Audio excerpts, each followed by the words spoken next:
Hello there, BoBo the Bitcoiner is back. Today let's talk a little bit about the philosophy of Bitcoin. Okay, we in the developed country, we sometimes find it hard to think beyond our comfort zone. But for the underdeveloped countries, their problems are very real. They will need Bitcoin. Their needs of Bitcoin is deemed essential and necessary. First, bank the unbanked.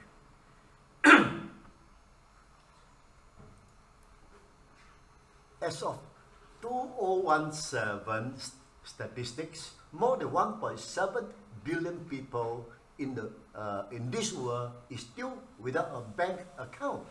All these people cannot have or can have no access to the basic banking services. Bitcoin solves this problem instantly. If you have a smartphone and an internet connections, you will have access to Bitcoin with no string attached. Because Bitcoin is free to everyone on earth. They do not need to seek your permission. Those who wish to join will be readily accepted and no question asked. In the case of the bank, no money, no talk, right? This also applies to people living in the developed countries who are unfairly excluded from their current banking system.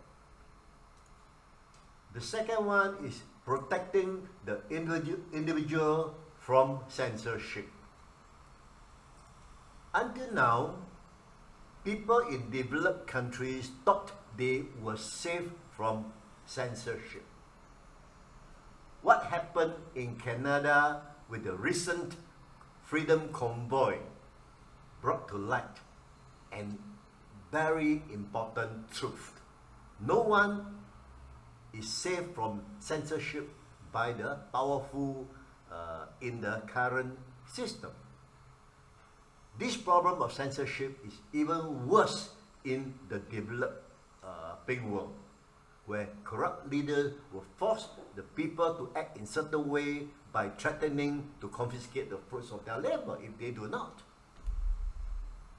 Bitcoin is a peer-to-peer payment system whose transaction cannot be censored.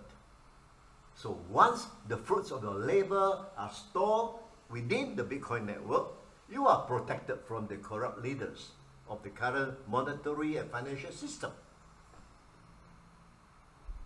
The fourth is the protecting the individuals from the confiscation of the fruits of their labor. Bitcoin is a game changer. No one can control Bitcoin. No one can act on your Bitcoin once you have the private key in your possession. Then you will be truly accessing the liberating power of Bitcoin, as millions of the Bitcoin user in Africa has already been doing for several years. It's no coincidence that peer-to-peer trading volume for Bitcoin are exploding in this country.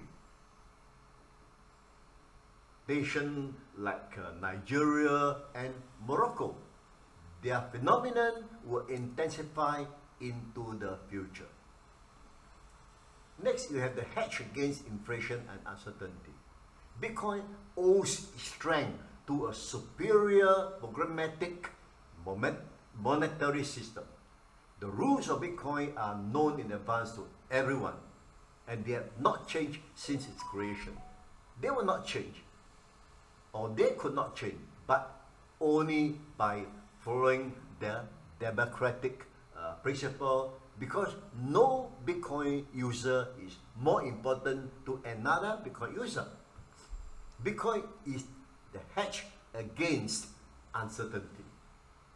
In a world more uncertain than ever today, Bitcoin gives you incredible guarantees. It allows you to live your life on your own terms.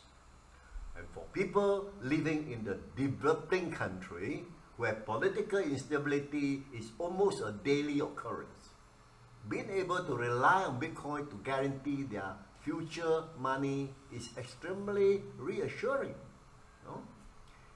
In addition to this, Bitcoin protects you from the infinite monetary inflation that the current system is plugging us into because of their ability to central banker to print as much fiat money out of thin air whenever they deem necessary. Bitcoin inflation tends towards zero over time, and the maximum supply is 21 million, hard cap at 21 million, no matter what. And finally, giving the same opportunity to everyone. Okay, this is very important. Everyone has the same opportunity. Even the most staunch opponents of Bitcoin are forced to acknowledge that the current monetary and financial system leaves too much room for uncertainty because of its centralization, which gives too much power to the powerful few. Ask any Black American who are unfairly shut out of the banking system of the world's largest economy. If they don't think Bitcoin is a unique game changer for them,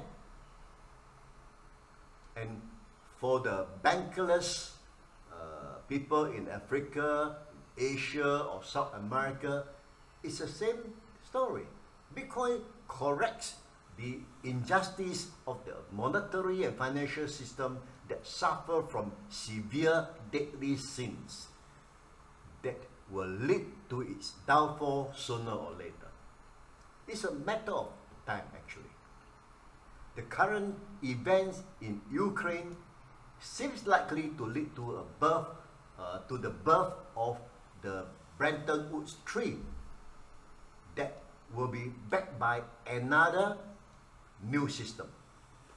And in this new system, money with non-liability will be the king. All right. And this will be the case for gold, commodities, and Bitcoin. So owning Bitcoin now is a bet on the future that I think will pay off.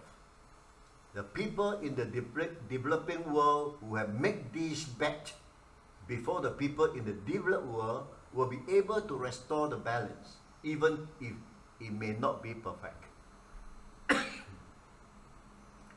At the level of nations, it will be the same, as it is the same bet that the country like El Salvador will be among the big winners of this new world monetary order in the future, for having dared to seize the Bitcoin opportunity before all other countries.